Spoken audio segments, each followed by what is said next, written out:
am Martin Asiedu-Date. And I'm Grace Hamwajuman. Coming up tonight. News 360 Headlines is brought to you by Flamingo Paint, Pepsodent Charcoal and Pepsodent Herbal, EcoBank. Tonight, the Minister for Energy and Green Transition, Dr. John Abdullahi Jinapor, says contingency strategies are being reviewed and strengthened to minimize any adverse effect from the ongoing geopolitical tensions in the Middle East.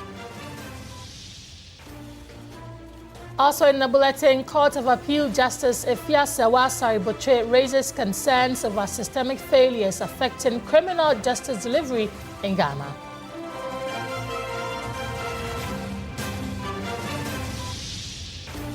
And later in the bulletin, the Domestic Violence and Victim Support Unit, DOVSU's Circuit Court, grants bail to Latifa Salifu, a trader accused of stealing a 4-day-old baby at the Mamprobi Polyclinic. In business tonight, government reiterates commitment to complete all abandoned housing projects to improve access to affordable homes.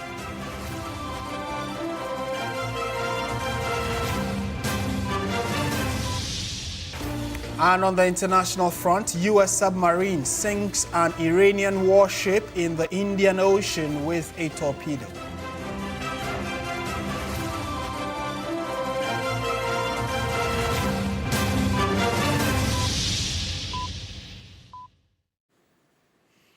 We have details of these stories and more in the next 60 minutes. You stay with us. Right, and we are starting from the very important conversation of what's happening in the Middle East and its possible impact on the Ghanaian economy. And the Minister for Energy and Green Transition, Dr. John Abdullahi Jinapor, has revealed that contingency strategies are being reviewed and strengthened to minimize any adverse effects stemming from the current geopolitical tensions in the Middle East.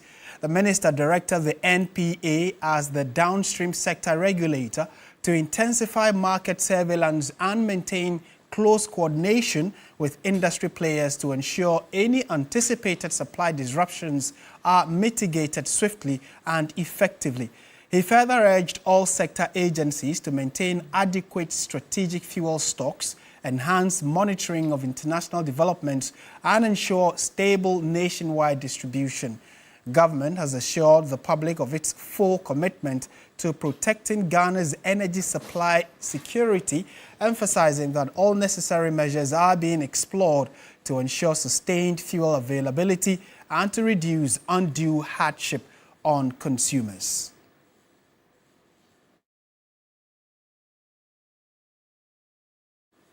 Now let's speak to Dr. Yusuf Suleimana, who is a technical advisor with the Energy and Green Transition Ministry. Doc, good evening to you. Thank you for your time.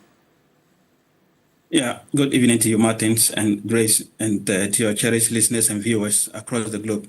Thank you for having me once again. Right. I'm sure not just the ministry, but the entire Ghanaian population is observing and monitoring activities in the Middle East. But talk to us specifically about issues of oil supply to the country. What steps is Ghana taking to prepare us if the current situation goes past 5 weeks, which we are told we have enough storage to last us beyond that 5 weeks? If the war does extend, are we prepared? What are the strategies we are putting out? Yeah, so thank you very much. And I think that was the essence of the meeting that was organized by, our sector boss, Dr. John Jinapor, and it's to review our preparedness because an emergency situation. Because anybody who understands the dynamics of what is being played out is something that has potential to skyrocket, to spiral into other areas that people may not know, though it is remotely fixed somewhere. But the fact that other geopolitical dynamics are coming to play, especially the context of the Strait of Hormuz. And so if this strait is actually closed like they are talking about, and ships are restricted from passing, we are talking about knocking out about 20% of global oil supply or hydrocarbon products in general. That would definitely have cascading impact. In fact, even 1% will have impact, not talk about 20%. So if these things are unfolding, it is just fair that as a proactive ministry, we will just have to look at what contingency measures that we have. And the good thing is, it is coming at a time when our downstream was already in good shape. Fortunately, we have most of the players who are up to task with, what is going on. So the minister tasked the sector regulator, which is NPA, to carry out market surveillance so that beyond, let's say, the 5 weeks, because we are told that we have a stock of 5 weeks, we have a stock that can last us for 5 weeks. Beyond that, what measures are we putting in place? And the measures are clear. We have to make use of our storage. Tor is there. Tor has huge storage ability. Boss has huge storage ability. And then the private sector players, they are all told to monitor their reserve level, especially the storage, because that's what we can have in case of the fact that the war prolonged beyond 5 weeks. We will be able to be in good shape to safeguard our situation. So, but there's no any immediate danger at the moment. Yeah, Martin. Right. And that's actually the last question I want to pose to you. Is it that between now and that 5 weeks, consumers of fuel products should not expect any changes at the pumps when we go there? Yeah, we can't guarantee that there will be, but there is not going to be significant, I can guarantee. But what we can guarantee straightforward is there will be reliability of supply, and that's very crucial, Martins. One thing is having the product available. In fact, the product not available is even something that is dangerous. That will cascade into prices. But because the event is unfolding, and then the fact that we have oil price already shooting up to 85, but the fact that our city is very stable, holding all other factors constant, we don't expect any drastic changes at the pumps within the coming days, because we have enough supply to be able to last for a couple of, let's say, two windows. But the hope is that cool heads will prevail, so that the conflict will be brought to a halt. Other than that, we have contingency measures, like we mentioned, that we have put in place to be able to curtail the situation should the conflict prolong. Yeah. Okay, Dr. Yusuf Suleiman, thank you so much for your time. We'll definitely be engaging you more in the coming days. He is a technical advisor at the Ministry of Energy and Green Transition. Right, let's just say this in a related development. Former Vice President Dr. Mahmoud Bawumia and his wife Samira Bawumia have been safely relocated to Saudi Arabia from Qatar following the escalating tensions in the Middle East. Information gathered by TV3 indicate that the couple were caught up in Qatar following the closure of the airspace, which has led to the cancellation of flights. Ghana's embassies, under the instruction of the Foreign Affairs Minister, were directed to prioritize the security of Dr. Bawumia, his wife, and their entourage, and provide necessary evacuation assistance for them. Embassy officials subsequently worked closely with host authorities to facilitate smooth and confidential travel arrangements. Dr. Bawumia, who is also the flag bearer of the New Patriotic Party, NPP, is heading to Saudi Arabia to perform the Umrah, which is an Islamic religious rite.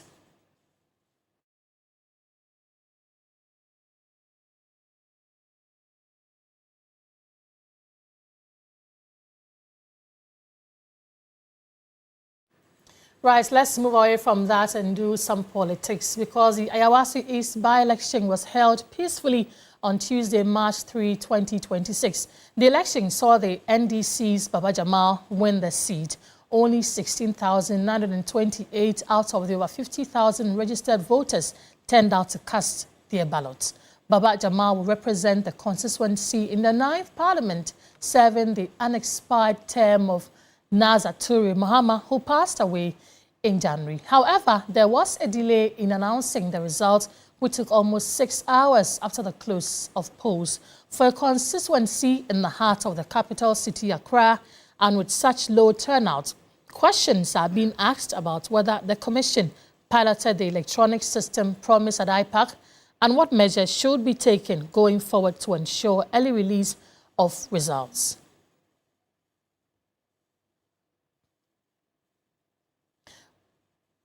Alfred Tete, his Deputy Director of Research at the Electoral Commission, has joined us on phone. Tete, thank you for your time tonight. Talk to us what accounted for the nearly 6-hour delay in declaring the final results. Yeah, thank you for having me. You may say a delay, but I would say it was not. It was a perceived delay as the process. Why am I saying so? When you look at CI 127, it talks about the processes, provisions, and what we have to do before we can declare the results. One, putting the results together, there are a sequence of forms that you have to complete before the declaration.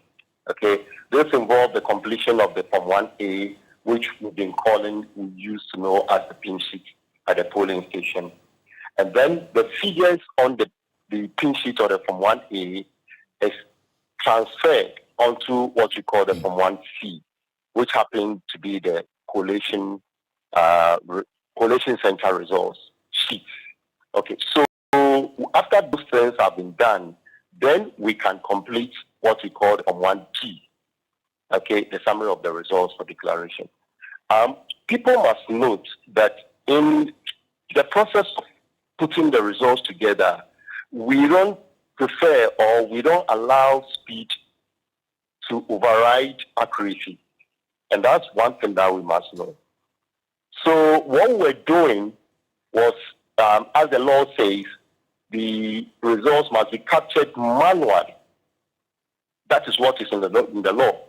But the Commission has gone further to add the electronic way of capturing the results as well, by projecting the results using Excel sheets. Okay, so what we do is that as the manual aspect of the results is being captured on the Form 1C, we are also capturing the results electronically and projecting it for transparency's sake.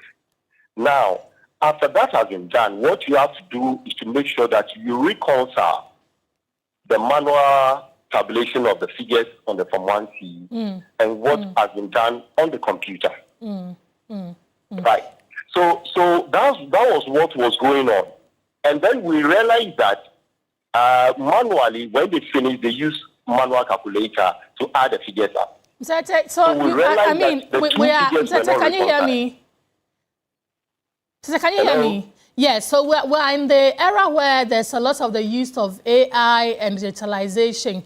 Going forward, how is the Commission looking at infusing all of this into the work you do so that you don't have to do both the manual calculation and then the electronic calculation, where you have to take a manual calculator and calculate as much votes as that what we recorded in the last elections? Okay, if we are to take your concern of what you're suggesting, okay, it should be something that the Commission have to engage stakeholders, okay, because it will go to the heart of the law, okay. So indeed, if stakeholders build consensus and agree that this is the way, together with the Commission, that's the way we should go, then we can go that way. Right. But so now, the law is what we use it. So it means there has to be a change of the law to ensure that the EC cannot move to digital in calculating or collating your results. Well, we get that. Thank you for talking to us. Fred Tace, Deputy Director at the Electoral Commission. We're shifting our attention to some other stories now. The Domestic Violence and Victim Support Unit, DOVSU, Circuit Court has granted 33-year-old Latifa Salifu, a trader who allegedly stole a 4-year-old baby at the Mamprobi Polyclinic, a bail of 200,000 Ghana cedis with 2 sureties. The mother of two, I should say, has been charged with 1 count of stealing, but has pleaded not guilty. Lord Eduasare reports. During proceedings on Wednesday, March 4, the prosecution led by Chief Inspector Opoku Enyeje informed the court that the police had completed the investigations and had filed an amended charge sheet. They therefore sought the court's permission to substitute the old charge sheet with the amended one and for the plea of the accused to be taken. The court then struck out the old charge sheet and took the plea of Latifa Salifu. The 33-year-old trader pleaded not guilty to the charge of child stealing. According to the facts of the case, the complainant, a 29-year-old trader living at Jamestown, delivered through a cesarean section at Mamprobi Polyclinic. Chief Inspector Opoku Enyeje noted that the baby was subsequently referred to the Korle Bu Teaching Hospital after being diagnosed with jaundice. On February 17, 2026, while the mother was at the recovery ward, a woman dressed in a peach-colored scrub uniform, posed as a nurse, came to her bed around 4 a.m., looked at the baby and the mother, and left. At 7 a.m., the accused allegedly returned to the mother under the pretext of administering medication to the baby and vanished with the baby. The prosecutor added that nurses on duty searched the hospital premises but could not find the accused. The complainant subsequently lodged a report with the Mamprobi police. On February 18, 2026, a whistleblower informed the Dansoman police that the accused had been seen with the baby at the Kolibu Teaching Hospital. Defense lawyers, led by Lawrence Nikwe, then prayed for bail for the accused, noting that she had been cooperative during investigations. Prosecution did not oppose the prayer for bail, but indicated that the terms should be such that the accused would be compelled to appear before the court when called upon. Presiding Judge Annette Sophia Isel then granted the accused a bail of 200,000 cedis with 2 sureties, with one to be justified. Additionally, the sureties must deposit Ghana cards with the court registry, and the accused has been further directed to deposit all travel documents. She is also to report to the investigator every Monday and Thursday at 1 p.m. The case has been adjourned to April 8 for continuation. Lord Idwasari, TV3 News, Accra. And still staying with the law, a justice of the Court of Appeal, Justice Yasewa Saribotre, has raised concerns about systemic failures affecting criminal justice delivery in the country. Speaking to the media in Koforidua after the Justice for All program, she called on law enforcement agencies and prosecuting institutions to strengthen their systems to ensure more efficient justice delivery. The prisons remained overcrowded, with many inmates yet to stand trial, although the 1992 Constitution of Ghana stipulates that persons arrested or detained must be released unconditionally or on reasonable conditions if not tried within a reasonable time. The Constitution, however, does not clearly define what constitutes reasonable time. This gap has resulted in prolonged remand periods and a growing number of untried cases in prison custody. To address prison congestion, the Justice for All program, an in-prison court section, was introduced in 2007. Since its inception, the program has reduced the remand national population in prisons by 17.73%. This year, at the Koforidua local prison, 31 cases were filed under the program. Out of these, 15 inmates were granted bail, 4 cases were dealt with, and 2 inmates referred for psychiatric evaluation. Her leadership, Justice Yasewa Saribotre, emphasized that the program remains critical in upholding the rule of law, safeguarding human rights, and ensuring that justice is neither delayed or denied. Over the last 19 years, the program has impacted on the remand population in the prisons, bringing it down from 30.57% to 12.84% currently. According to her, improving institutional processes would reduce reliance on the Justice for All program and urge investigators We also have plans as a judiciary to improve jury and criminal trials, including plea bargaining under Act 1079, to help reduce prison overcrowding. And investigators are also urged to work diligently to prevent prolonged detention of remand inmates. The officer in charge of the Koforidua local prison, Francis Ejiri Kwache, also noted that overcrowding and poor diet remain major challenges, creating unfavorable conditions for inmates. Generally, the conditions are not as favorable as it is in our homes. Prisons to be free, like we said, if we want the conditions to be better, it needs to be tackled with a multifaceted approach so that all agencies can come on board. Everybody has a role to play. Let's take you to Parliament now. The Minority Leader, Alexander Afenyo-Markin, has apologized to the Interior Minister and withdrawn claims he made about the ongoing recruitment into the security services a day after he was referred to the Privileges Committee in Parliament. The First Deputy Speaker has ordered that all the remarks Afenyo-Markin made and the complaint by the Interior Minister be expunged from parliamentary records. The Minority Leader on Friday, after the President delivered the State of the Nation address, indicated, among other claims, that the ongoing recruitment into the internal security services is a scam. As well, he indicated that the AI-powered aptitude test is financially burdening Ghanaians, especially those in rural areas without strong internet connection. The Interior Minister on Tuesday cited him for contempt, after which he was referred to the Privileges Committee. But he has apologized and withdrawn those comments. As colleagues, when a member feels strongly about a statement which is unintended, the right thing to do is to withdraw and apologize to him. Mr. Speaker, I proceed to do so and to assure him that concerns that would arise out of any matter shall be properly brought to his attention. But on this matter, as I've said before, I will repeat it for Hansa, that anything related to him or his ministry is withdrawn. And again, apologies to him. Minister for the Interior, Muntaka Mohammed Mubarak, says although he feels hurt, he would accept the apology and advise all members of Parliament to be guided when making such utterances.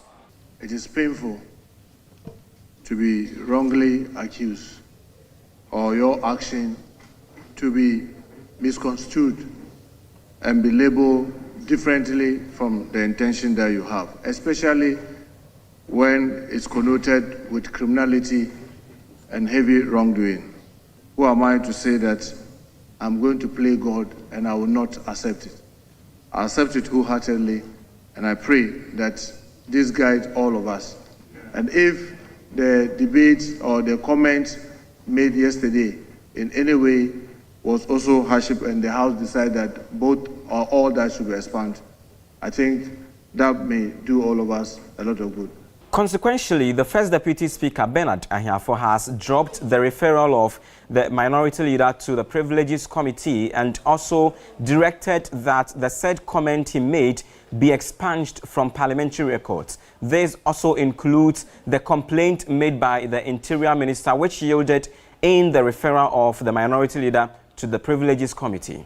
I would order that the referral to the Privileges and Immunities Committee for examination, inquiry, and reports is accordingly withdrawn. I will further direct that those words complained about said by the Minority Leader is accordingly ordered to be expunged from the record as if it does not exist. By so doing, the matter is put to rest.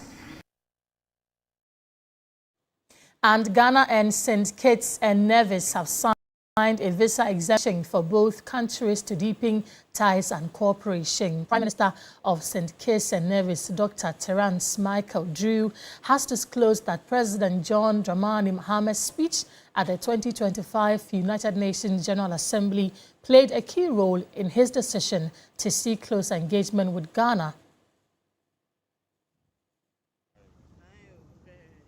Prime Minister Drew arrived at the Jubilee House to a parade in his honor.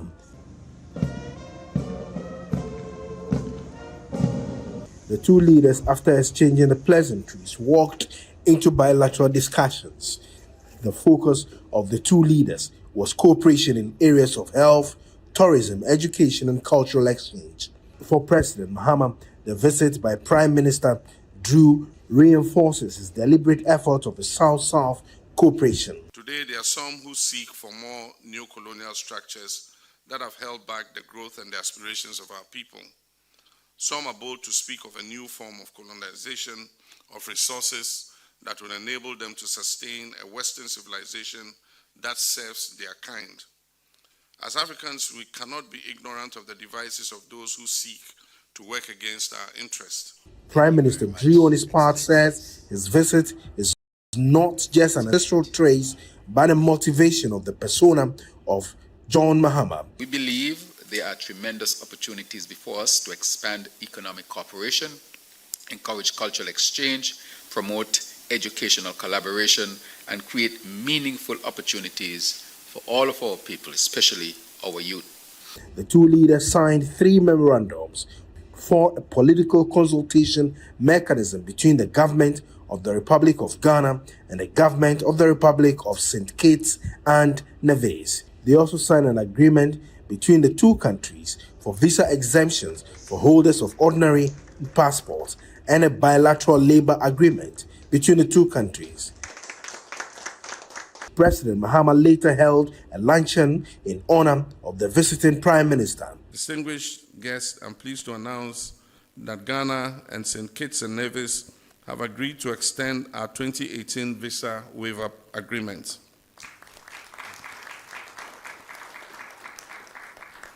This was previously applicable to holders of only diplomatic and service passports. Now, this extension of the visa waiver includes holders of ordinary passports. We stand in solidarity with St. Kitts and Nevis in advocating for climate justice, equitable access to climate finance, and reform of global financial institutions to reflect the realities of developing nations. And we have a scarcity of healthcare professionals. And we already have a number of Ghanaian nurses who have come to St. Kitts and Nevis. They started to work, I think, within the last 3 to 4 weeks. And I can say to you, without a doubt, that they are well received, they are well trained, the people have received them well, and I've been asked to ask His Excellency, the President, for more Ghanaian nurses. Prime Minister Drew is in the country for a 3-day visit and will be attending Ghana's 69th independence celebrations, which has become very famous now as a symbol of our culture.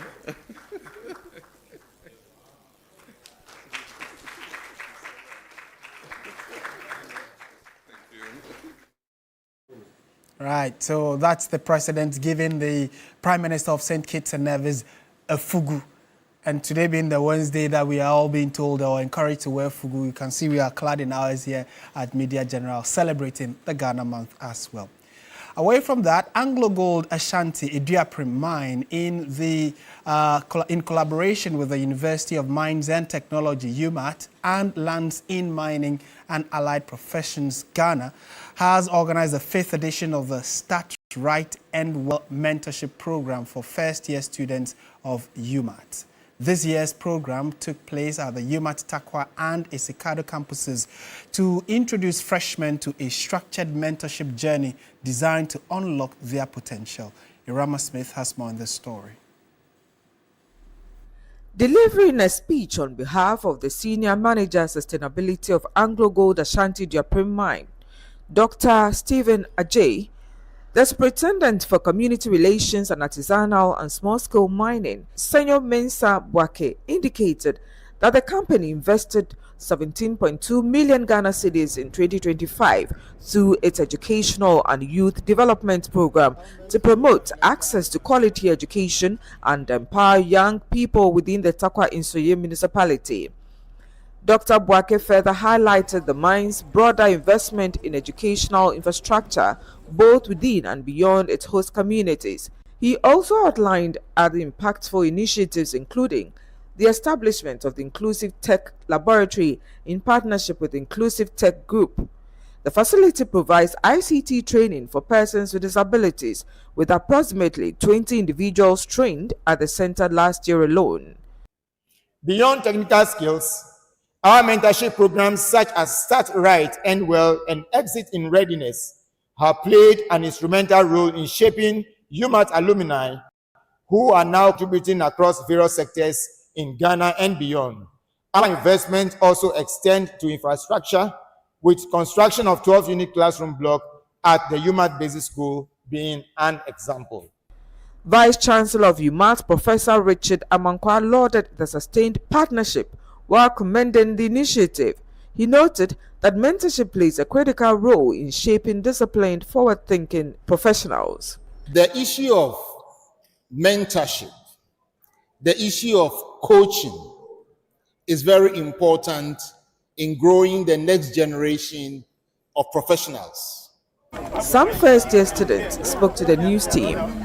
Some of us, we are very lost when we come to the university. We don't know the way forward, we don't know what to do, and we don't know who to seek help from. But this program has helped us to know the way forward. The program has really equipped me on how the world looks like when it comes to about engineering and then working in the industry. I've learned so many things about career path, connections, and also how to build some great and right attitudes towards work. Irama Smith, TV3 News, Takwa. You're watching News 360 on TV3. We have more after this break. Stay with us.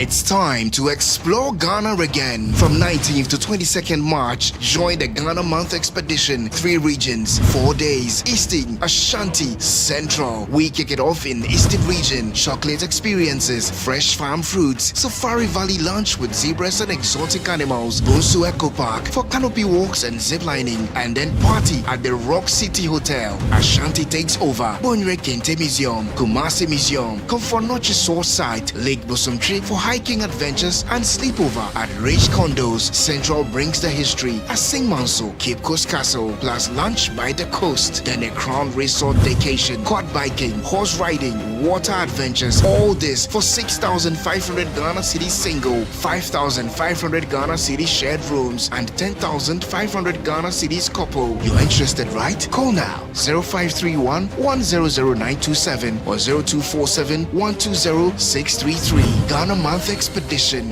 19th to 22nd March. Don't just watch Ghana, experience it.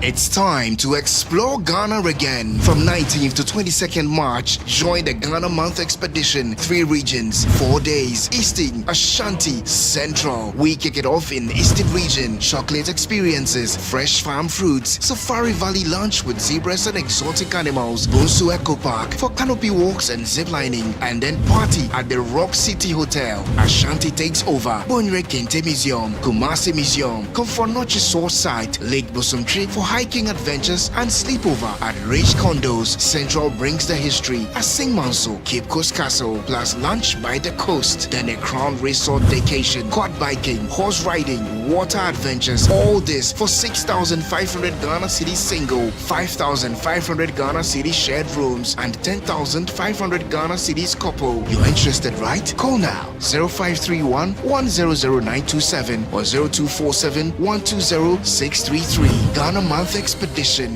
19th to 22nd March. Don't just watch Ghana, experience it.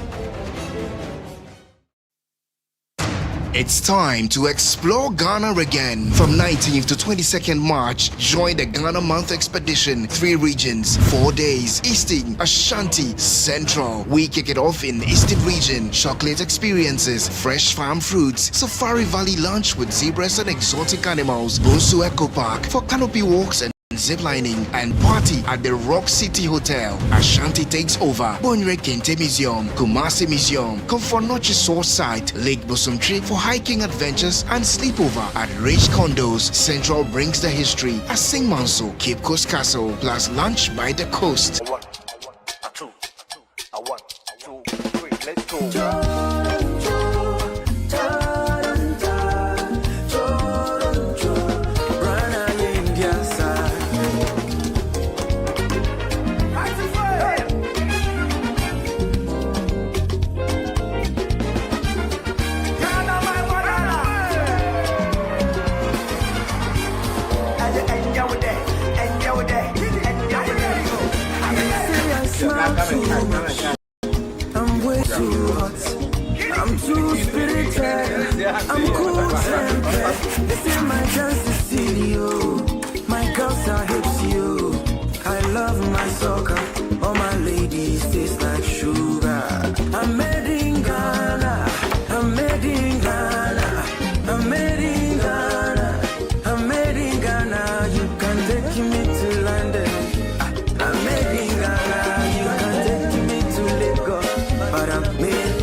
Yeah, or the car. The cassette, voice I share, then your temperature.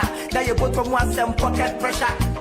Now still you did that. I show one show love, you be my boss would say so when I treat the best. I have to some the fans why Rasta man say one love. From Bole to Accra, one soul. Then you now see the one do. Kill a will in the fire, one bow. But a man day, they want chop rango. Pass some few ones day, they want show. Gonna be the gateway, not be the window. You need not Ghana for representing a young show. And for die Messica, and when you change the path, so none of the woman say that I best say you will say you will say. And why you miss that? Oh my God, about the rapper, but you can't get to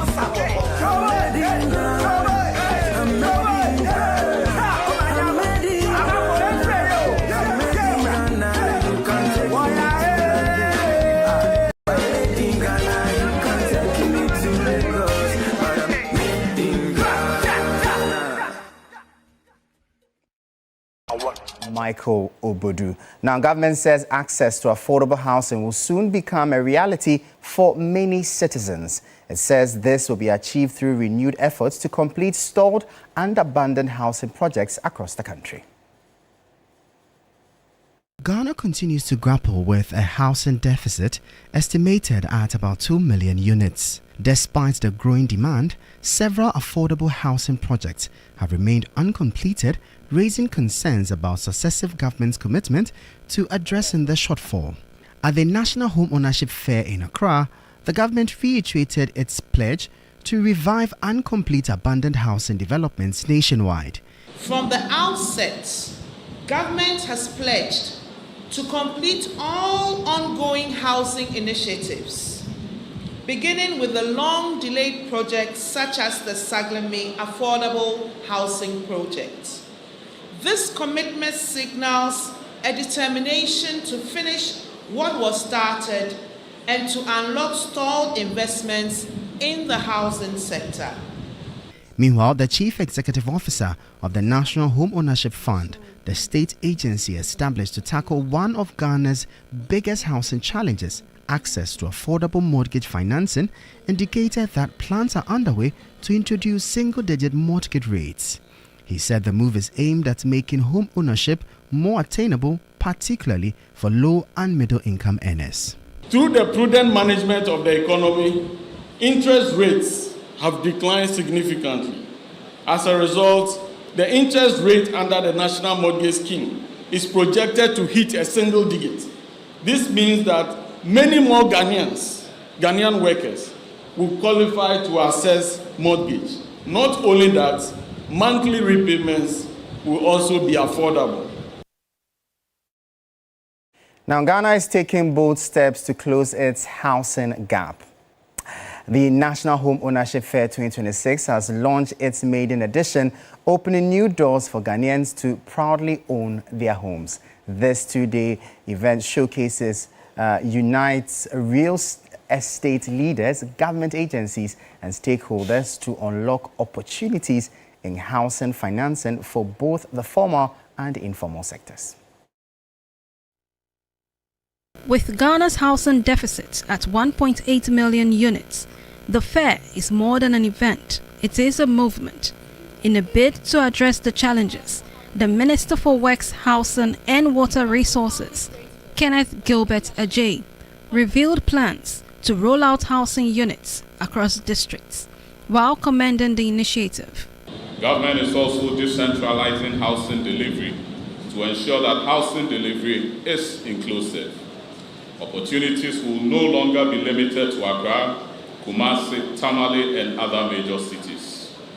Through the Greenville District Housing Program, we are providing affordable, high-quality homes to every district, prioritizing civil servants, teachers, healthcare workers, security personnel, and other public sector employees. We can turn Ghana's housing challenge into a development success story. The CEO of the National Home Ownership Fund Limited, Prosper Yao Hotu, says this initiative will bridge the housing gap, accelerate development, and position Ghana as a continental hub for housing finance. For people to own homes, they need financing. Not many people can go into the market and buy homes by themselves. Even for those who have to go to the market and buy homes, they need to learn about how to go about it. There are processes of acquiring property so that you will not fall prey to anybody to dupe you. We believe that the fair is in the right direction. This is something that we want to scale up and bring home ownership education close to the doorsteps of every Ghanaian. And then we believe that it will contribute to national development in that regard. The National Home Ownership Fair 2026 is not just about houses. It's about hope, opportunity, and building a stronger Ghana, one home at a time. Now, Oak Barrels Limited has clarified that all elements deemed harmful to public safety have been removed from its product, Jojo alcoholic drink. In a statement, the company confirmed that production and sale of Jojo 18% alcohol, 250 ml with stimulant has been officially discontinued. Following a directive by the Food and Drugs Authority requiring all producers of alcoholic energy-boosting drinks to withdraw such products from the Ghanaian market, Oak Barrels PVT Limited has complied. Clarifying its position to distributors and customers, the company stated, Oak Barrels PVT Limited wishes to correct its earlier communication on TV3, dated March 2nd, 2026, which suggested that its popular product, Jojo alcoholic drink, had been reformulated. The company now confirms that in line with FDA guidelines, all elements considered inimical to public safety have been removed. Production and sale of Jojo 18% alcohol, 250 ml with stimulant has been officially discontinued. As a responsible and compliant organization, Oak Barrels PVT Limited reiterates its commitment to fully adhere to all regulatory requirements and support the FDA's directives in the interest of public health and safety. The company is also pleased to announce the launch of a new and improved product, Jojo 18% alcohol, 300 ml, without stimulant, designed to deliver satisfaction and quality customers have come to expect from the Jojo brand. Oak Barrels PVT Limited expressed appreciation to its distributors, retailers, stakeholders, and valued customers, as well as the FDA, for their continued trust and support during this transition. We'll bring you updates now from the currency and the commodities market.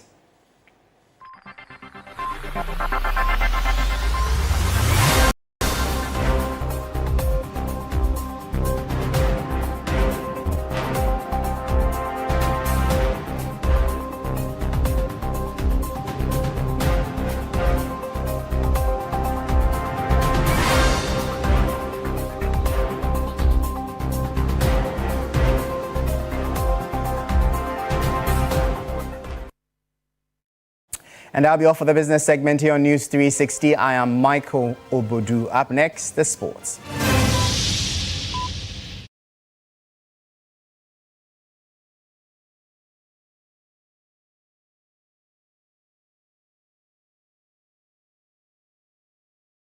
One, two, three, let's go.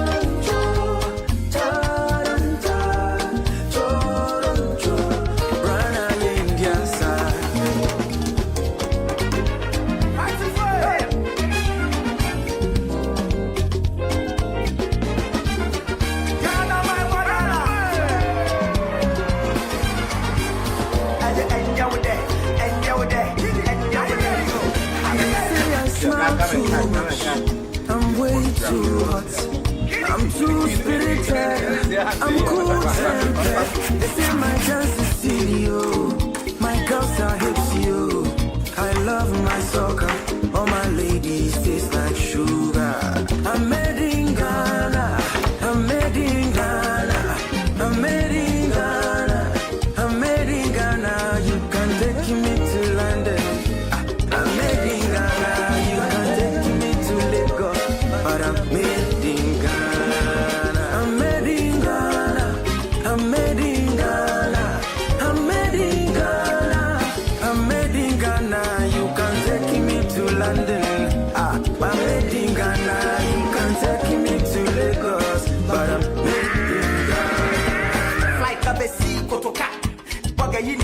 car or the car. You can say, boys, I share your temperature.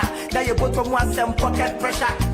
Now still you did that. I show love, you be my boss would ya so when I treat the best, I have to some other fans fire yawa. Rasta man say one low, from bullet to Accra, one soul. Then now see the ya one do. Kill a will in the fire, one bow. But a man day they want chop rango. Pass some few ones day they want show. Gonna be the gateway, no be the window. You need not Ghana for something. Show so die Messica and when you change so none of the woman and I best say you will say you will say why you miss oh my God about the rapper but you run there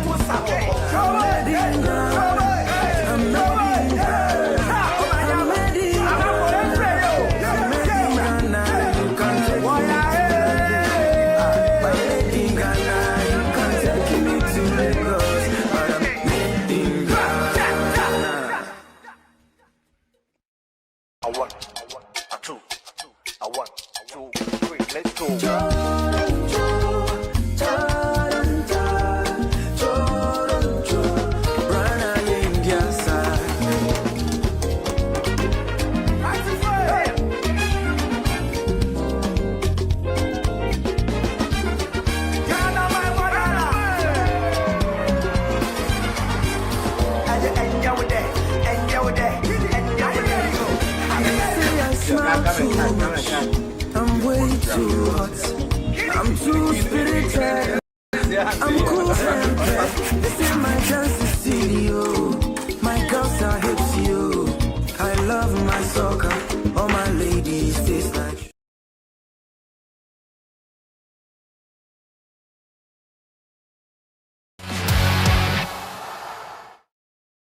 Hello, good evening and welcome to the sports segment here on News 360. South Africa has declared its readiness to host the 2026 Women's Africa Cup of Nations should Morocco step aside. With just 2 weeks before kickoff, uncertainty continues to surround the tournament, raising concerns among teams, media and stakeholders. My colleague Akosua J has more in the following report.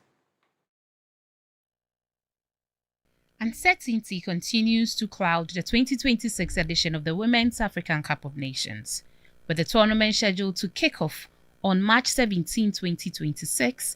Silence from organizers over key logistical details has left participating nations and media scrambling for clarity. The opening match is set to see Morocco face Kenya at the Moulay El Hassan Stadium in Rabat, but with just 2 weeks to go, crucial operational information remains outstanding.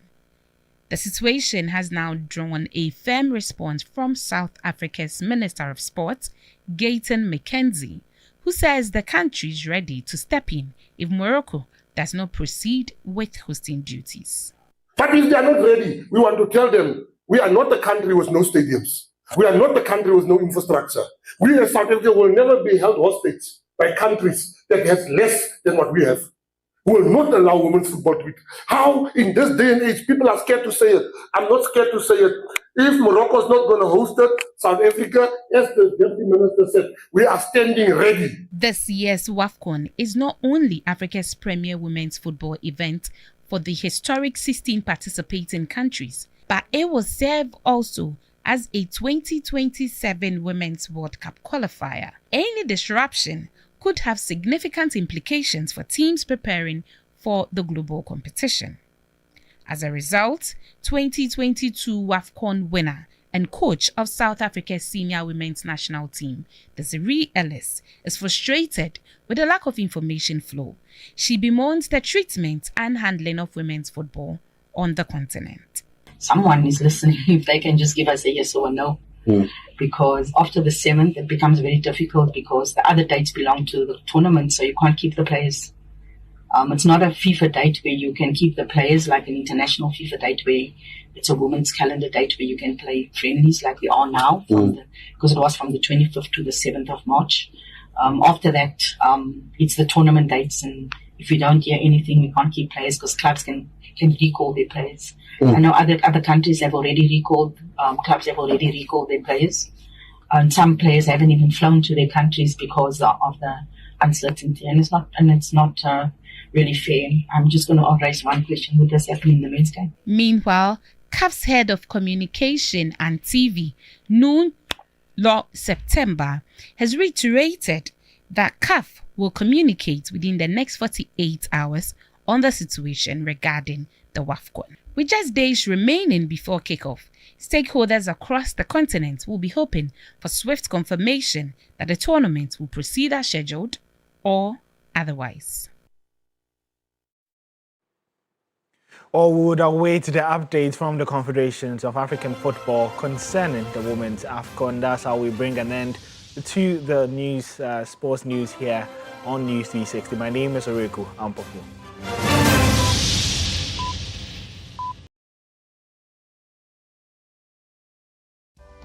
In my line of work, a confident smile is everything. Kale Charcoal Toothpaste keeps me on top of my game.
Entertainment news segment is brought to you by GTP Lifestyle and Napa Foods, Heaven Black Insecticide Spray and Coil, powered by 3 Entertainment.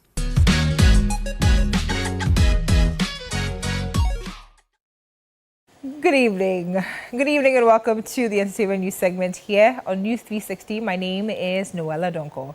Now, themed See Ghana, Eat Ghana, Wear Ghana and Feel Ghana, the Ghana Tourism Authority has officially launched the 2026 Heritage Month initiative. The initiative forms part of efforts to strengthen national identity, boost local businesses, and position Ghana as a preferred cultural and heritage destination.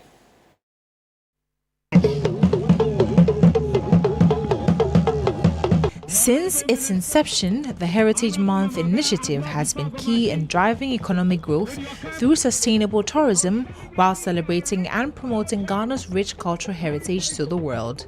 Activities for the 2026 edition are already underway following its official launch.